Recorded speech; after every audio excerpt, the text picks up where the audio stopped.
So I was on my way home by bike and it started raining and it's pretty cold now. And it brought me back the experience of the first cold exposure that I've had. And I just thought like, I want to have an ice bath. and it's and I wanted to tell that experience. It was so it was another city, and it was with my friend who has been doing like cold exposure, cold bath, and all that for quite a while now. And it was also interesting that when I heard about it from,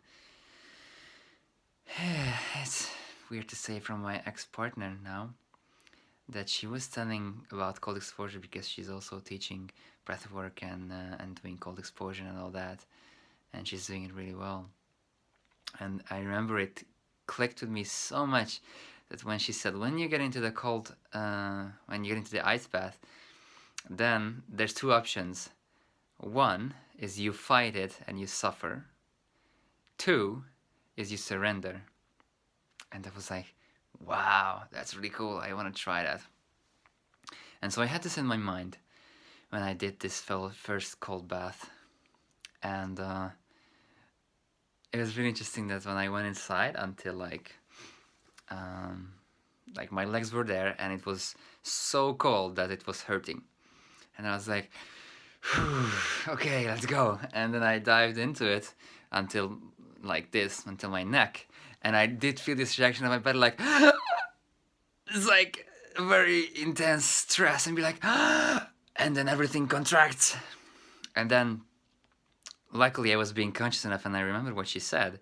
And so I consciously was like, okay, I surrendered. Like, let this happen. I'm not fighting it. And I surrendered. And then my body from this like intense thing was like, and then I relaxed. And that moment was so powerful and so intense. And actually the cold went away. So when I first went inside, it was the stress and tension and oh my god. And then when I released this, actually I wasn't cold anymore. So that was such an intense experience and so beautiful that this, I think that's pretty accurate to life. When something happens, you might be like, but if you're conscious and if you can relax, then you can ease into the situation and you can relax. And you can override this automatic reaction by being conscious.